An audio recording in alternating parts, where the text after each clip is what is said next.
and all of them have the same pickup that I am really sad that they stopped making them. It's a Fishman Prefix Pro Blend that I used now for 15 years.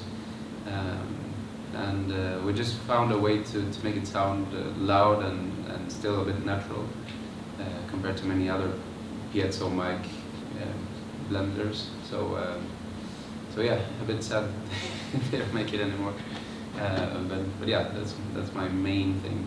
Always bring the guitar is important, but it's more important the pickup and the sound engineer. So I have 2 sound engineers that I always work with. Yeah, I mean, in a way it's pretty simple. You want to avoid feedback, and you can buy round things to put in front of it to cover the whole hole. but then to me it sounds a bit too nasal. So we just started trying out half a hole, or so 2/3 seems to be the sweet spot where it changes the sound a bit for the worse, but it's definitely helpful for big stages, especially festivals. I think this is one festival somewhere. It's just easy when you're on stage. That's the main tool for everything. The hardest part is to explain to people who set up PAs that you actually need more speakers, more PA when you just come with a nylon string guitar.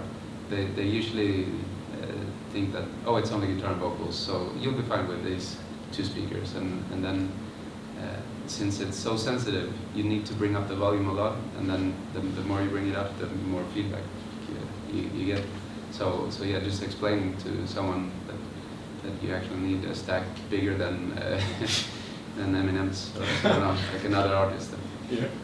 I don't try to carry heavy stuff except for my kettlebell when I'm training.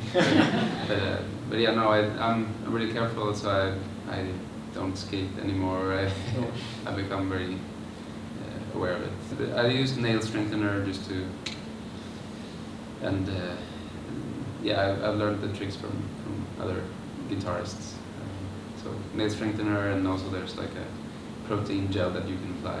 That's really helpful. I've even bought an acrylic kit for a couple of tours and did my own acrylic nails.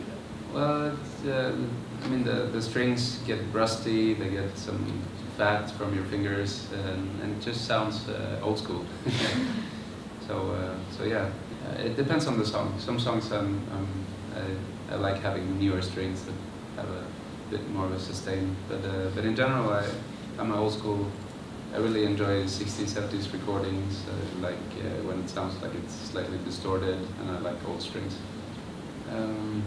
For the most part of the year, it's when inspiration strikes, but then when my label is asking how's it going, you said you're gonna have an album by now, and then I try to work every day. So, but yeah, I'm a procrastinator, but in a way I gather demos and I let them hang around for months, and also to get ideas to sink in. So I think I like working in the background. Something that I thought about a lot, that I didn't want to make minor chord songs, so I chose not to add the third too often. But when I do, it's in that middle ground. So it sounds, of course, many people resonate with the music because it's moody, but if they analyze it, it's not so often that I use the minor. I mean, I retune the guitar so that I can sort of feel free. So usually, so I can make a bass line and then an arpeggio. So to make the arpeggio easy, it's always nice to have 1 or 2 strings that are part of the main chord.